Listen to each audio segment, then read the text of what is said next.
अब हमारा ये जो लेक्चर है वो 5वां है, लेक्चर नंबर 5। अभी हमने लास्ट लेक्चर, इसके पहले के लेक्चर में प्रोफेसर थर्स्टन का समूह कारक सिद्धांत पढ़ा। आज हम जो है वो पढ़ेंगे 3 डायमेंशनल थ्योरी। यह है जेपी गिलफर्ड का त्रिआयामी प्रतिमान या सिद्धांत।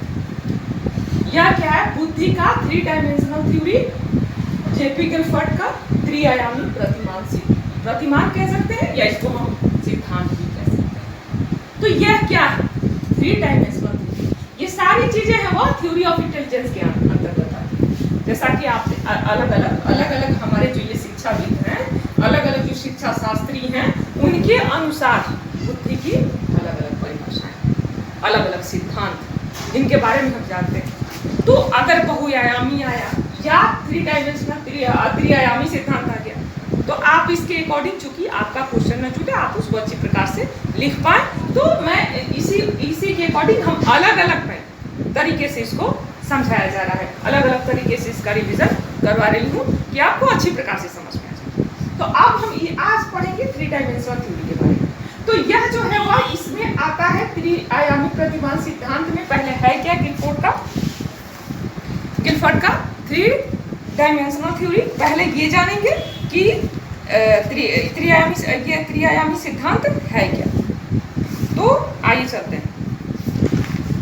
तो त्रिआयामी सिद्धांत गिलफर्ड का जो है वह बुद्धि की संरचना की व्याख्या करने के लिए जेपी गिलफर्ड और उनके साथियों ने बुद्धि की 3 आयामी प्रतिमान का विकास किया है। गिलफर्ड और उनके साथियों ने मिलकर गिलफर्ड ने बुद्धि की सभी योग्यताओं को 3 भागों में विभक्त किया है। जैसा कि आप देख सकते हैं, संक्रियाएं, विषय वस्तु, उत्पाद। इन्होंने बुद्धि को, इस 3 डायमेंशनल थ्योरी को 3 भागों में विभक्त किया, और उन 3 भागों को भी अलग अलग फिर छोटे छोटे भागों में विभक्त किया। तब उन्होंने यह थ्योरी दिया है, इस थ्योरी को का प्रतिपादन किया है, उसे समझाया है। तो आइए हम जाने कि ये 3 अलग अलग क्या सब्जेक्ट है, क्या चीज है। तो पहली त्रिआयामी प्रतिमान के अंदर आता है संक्रियाएं, दूसरा आता है विषय वस्तु, और उसके बाद उत्पाद। तो पहला है संक्रियाएं। तो संक्रियाओं में क्या क्या चीजें आती हैं? तो इसमें आता है फर्स्ट मूल्यांकन। मूल्यांकन आता है, इवैल्यूएशन, जैसा कि इस चीज को जानते हैं। तो आप जानते हैं मूल्यांकन क्या है? कि जो बच्चे का अच्छी प्रकार से उसकी बुद्धि की उस चीजों को अपनी कसौटी पे खरा उतरने, जो हम जिस चीज को मूल्यांकन, तो अलग अलग इवैल्यूएशन होता रहता है अलग अलग तरीके से। तो जिस भी कसौटी पे वो खरा उतरे तो वो आ जाता है, वो मूल्यांकन के अंतर्गत या बुद्धि की संक्रियाओं के अंतर्गत आता है। दूसरा है अभिसारी चिंतन। तो अभिसारी चिंतन क्या है इसके अंतर्गत? तो इसमें क्या होता है कि बच्चा अभिसारिक एक ही बिंदु पर केंद्रित होकर चिंतित करता है, एक ही चीज के बारे में। अभिसारी चिंतन के मूल्यांकन में यह अभिसारी चिंतन यह होता है कि वह एक ही जगह पे, एक ही बिंदु पे अलग अलग चीजों के बारे में नहीं सोचता है, एक बिंदु के बारे में सोचता है अभिसारी चिंतन में। अब आता है अपसारी चिंतन। जब कोई बालक चिंतन के अनेकों विकल्पों और पहले विचारों के बारे में सोचता है, मतलब अलग अलग विकल्पों, अलग अलग सोच, किसी भी चीज, किसी भी वस्तु के बारे में अगर सोच रहा है, या किसी विचार, किसी थॉट के बारे में, तो उसको अलग अलग विकल्प जब उसको नजर आने लगते हैं, अलग अलग चीजों के बारे में सोचता है, तो वह जो है वो अपसारी चिंतन के अंतर्गत आता है। अब चिंतन के बाद उसको तर्क के द्वारा वह हमारे अगले पॉइंट में आता है स्मृति धारण, मतलब उसको याद करता है, स्मृति में रखता है इन चीजों को। पहले वो एक बिंदु पे सोच के, मूल्यांकन जो है वो यंत्रवत होता है, एक ही तरह से होता है मूल्यांकन, वह यांत्रिक क्रिया है। और इसके बाद जो है वह बच्चों का आ जाता है इंडिविजुअल। पहले अभिसारी एक बिंदु पे सोचना, फिर अपसारी चिंतन अलग अलग बिंदुओं पे सोचना, फिर उसको स्मृति धारण करना, और फिर संज्ञान जैसा जानते हैं आप, बुद्धि का सबसे विशेष व्यवस्था है जिसके अंतर्गत वो इस चीज को याद रखना, संज्ञान में लेता है। ये हमारा हो गया इनका जेपी गिलफर्ड का ये पहला पॉइंट, जो इन्होंने संक्रियाओं के अंतर्गत इन्हें 5 भागों में जो बांटा है, इसके बारे में हमने भी जाना। अब हमारा दूसरा जो पॉइंट है विषय वस्तु, सब्जेक्ट। तो विषय वस्तु में क्या है, तो दृश्यात्मक विषय वस्तु, जिसको दृश्यात्मक, जिसको आंखों से देखा जा सके, जिसको हम आंखों से देख सके, वो दृश्यात्मक हो गया। श्रव्यात्मक आप जैसा जानते हैं, जो कानों से सुन सके, तो पहला इनका है यही आ गया फिर श्रव्यात्मक। तो दृश्यात्मक विषय वस्तु जिसको हम आंखों से देख के उसका मिलने होता है, वो आ गया इसके दृश्यात्मक विषय वस्तु में। अब आता है श्रव्य विषय वस्तु, जिसको सुन सके, वह चीज, वह विषय वस्तु जो सुनने के द्वारा अंदर प्रवेश करे, तो वह हो गया श्रव्य विषय वस्तु। अब आता है सांकेतिक विषय वस्तु, संकेत से चीजों को समझ लेना या संकेत के द्वारा समझा देना। बहुत सी चीजें जो बिना बोले हम समझ लेते हैं संकेतों के द्वारा, तो वह हमारा आ जाता है सांकेतिक विषय वस्तु। शाब्दिक विषय वस्तु जो शब्द के द्वारा बताया जाए या समझा जाए, तो वह आ जाता है शाब्दिक विषय वस्तु। अब हमारा अगला पॉइंट है व्यवहारात्मक विषय वस्तु। व्यवहारात्मक, जो व्यवहार में लिया जाए, व्यवहार की इन चीजों को सीखने के, जो समझने के बाद व्यवहार जो होगा, व्यवहारात्मक जो विषय वस्तु होगी, विषय वस्तु को व्यवहार में लिया जाए, वो आ जाता है व्यवहारात्मक विषय वस्तु। तो जैसा कि हम जाने कि समझ गए कि विषय वस्तु के बारे में इन पॉइंट, अब इनका ये पहला पॉइंट हो, ये दूसरे पॉइंट में इन्होंने फिर इसको 5 भागों में बांटा। तो यह अलग अलग फिर ये दृश्यात्मक विषय वस्तु, श्रव्यात्मक विषय वस्तु, सांकेतिक और शाब्दिक और व्यवहारात्मक। अब हमारा अगले पॉइंट पे हम चलते हैं, उत्पाद। तो इसमें उत्पाद जो है, तो उसमें आता है पहला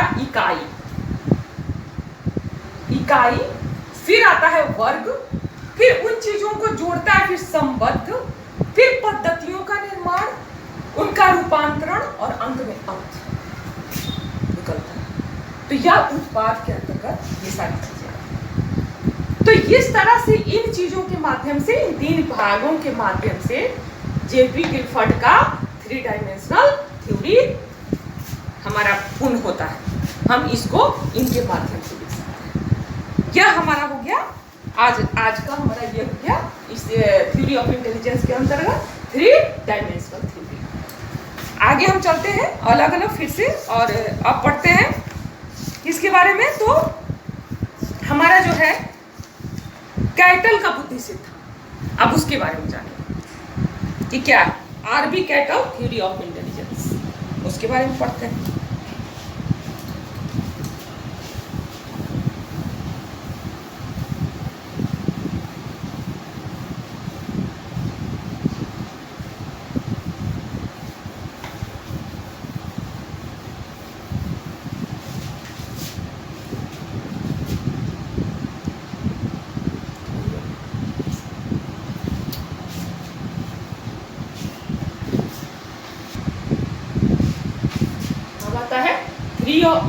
थ्योरी ऑफ इंटेलिजेंस, ये है इसकी जो प्रतिभा, इन्होंने इस थ्योरी को देने वाले का नाम है आरबी कैटल। इन्होंने इसका प्रतिपादन किया थ्योरी ऑफ इंटेलिजेंस का, कैटल का बुद्धि सिद्धांत जिसको जानते हैं।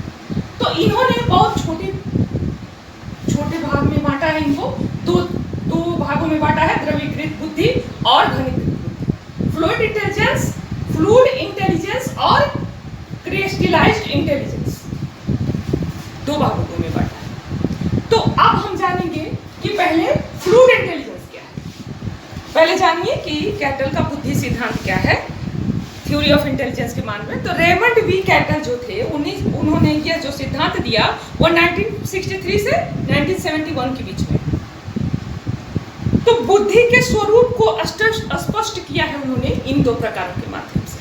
पहला है फ्लूइड इंटेलिजेंस। तो फ्लूइड इंटेलिजेंस क्या है? द्रवीकृत बुद्धि। उनके अनुसार बुद्धि की द्रवीकृत सामान्य योग्यता वंशानुक्रम कार्यों पर आधारित। एक चीज समझिए कि उन्होंने मोटा मोटी हम इस चीज को ऐसे कर सकते हैं, यह वंशानुक्रम हो जाएगा, ये वंशानुक्रम हो जाएगा। और यह जो है वह वातावरणीय कारक पर आधारित हो जाएगा। ये अगर हम इसको नॉर्मली कहेंगे तो ये छोटे सेंस में अगर इन बातों को करें तो वंशानुक्रम और ये वातावरण। अब इस पे हम चलते हैं, इस पर चर्चा करते हैं। तो उन्होंने कहा है कि बुद्धि की समान योग्यता वंशानुक्रम कारकों पे आधारित होती है। फ्लूइड बुद्धि, फ्लूइड इंटेलिजेंस में कि वंश के अनुसार जो बुद्धि हमारे अंदर आती है, जैसा कि आप जानते हैं कि अगर इंटेलिजेंस वंश है, बहुत ज़्यादा तेज लोग हैं तो जैसे बच्चे अगर उसी के अकॉर्डिंग पैदा लेते, उसी के अनुसार उनकी बुद्धि होती है। तो इन्होंने इसको डाला है फ्लूइड इंटेलिजेंस में। फ्लूइड समान योग्यता संस्कृति युक्त परिस्थितियों तथा नई स्थितियों के अनुकूलन वाले परीक्षणों में पाई जाती है ना। तो ये क्या है, तो संस्कृति युक्त, जो हमारे समाज हमारे परिवार की संस्कृति होती है उसी के अनुसार जो बुद्धि होती है उसको हम लोग उसको ग्रहण करके वंशानुक्रम हमारे अंदर वो चीज आ जाती है और उसी के अनुसार हम उस वातावरण में अनुकूलित होते हैं। तो वही बुद्धि की योग्यता हो गई। द्रवीकृत समान योग्यता को शरीर के वंशानुक्रम विभक्त के रूप में लिया जा सकता है। वंशानुक्रम के बारे में जानते हैं, जो जैव रासायनिक अभिक्रियाओं द्वारा संचालित होता है। जैविक कारक वंशानुक्रम क्या होता है, हमारे अंदर जो जीन्स होते हैं जो वंश के अनुसार हमारे अंदर आते हैं, तो वही हमारा जैविक कारक हो गया। उन चीज़ों का जीन्स के अनुसार जो हमारे अंदर जो संस्कार, जो संस्कृति, जो हमारे परिवार की वंशानुक्रम हमारे अंदर, जैसे कि हम आपसे जाती दादाजी पर गया, ये बच्चा हमारे वंश के इस बहुत बड़े आदमी पे चला गया, बहुत सारी चीज़ें ऐसी आती हैं। तो कैसे आता है, जीन्स के माध्यम से। तो वह एक जैविक कारक हो गया। तो उन्होंने उस बुद्धि के कारक को क्या किया, फ्लूइड इंटेलिजेंस में डाला। तो यह हो गया वंशानुक्रम। अब आता है घनीकृत बुद्धि। तो घनीकृत बुद्धि है, क्रिस्टलाइज्ड इंटेलिजेंस क्या है, तो घनीकृत बुद्धि का निर्धारण योग्यता अर्जित करने के रूप में होता है। मतलब इस बुद्धि को जो है वह हम योग्यता अपने वातावरण में आने के, मतलब समाज में आने के बाद या परिवार में आने के बाद, ये हमारे अंदर से नहीं आता है, इसको हम सीखते हैं अपने वातावरणीय कारक से, लोगों से, समाज से। तो जो बुद्धि हम अर्जित करते हैं वो हमारा आ जाता है वातावरणीय कारक के अंतर्गत। तो यही आता है आपको इस घनीकृत बुद्धि। तो अब क्या आता है, क्रिस्टलाइज्ड योग्यता जो है वह अर्जित सांस्कृतिक उपलब्धियों, कौशलताओं तथा नई स्थिति में मापी जाने वाली परीक्षणों में एक कारक के रूप में मापी जाती है। सही है, क्योंकि संस्कृतियों, हम अलग अलग संस्कृतियों के बारे में जानते हैं, सीखते हैं।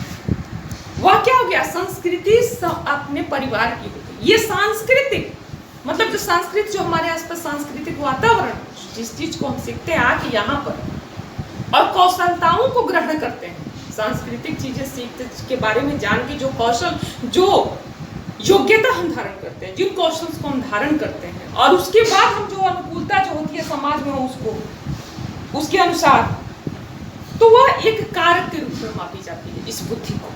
क्रिस्टलाइज्ड सामान्य योग्यता सामाजिक अधिगम एवं पर्यावरण प्रभाव से संचालित होती है। वह समाज के द्वारा सीखे हुए, सामाजिक अध्ययन क्या हो, जो समाज में हम सीखते हैं अधिगम, तो सामाजिक अधिगम एवं पर्यावरणीय प्रभाव, हमारे वातावरण से जो हमारे ऊपर प्रभाव होता है उसी के द्वारा ये बुद्धि संचालित होती है। घनीकृत समान बुद्धि अर्जित है, मतलब यह जो है वह बुद्धि जो है वह अर्जित की हुई है, और यह जो है वह हमारे परिवार से, वंशानुक्रम से मिला है। तो आज हमने क्या, दो थ्योरी के बारे में जाना। आज एक आरवी कैटल और एक गिलफर्ड, त्रितंत्र का सिद्धांत और ये थ्योरी ऑफ इंटेलिजेंस, इन दो चीजों के बारे में जाना। तो इस प्रकार हम जब भी अगर इस तरह का आपके पास क्वेश्चन आता है तो आप इन पॉइंट्स के माध्यम से उसे डिफाइन कर सकते हैं।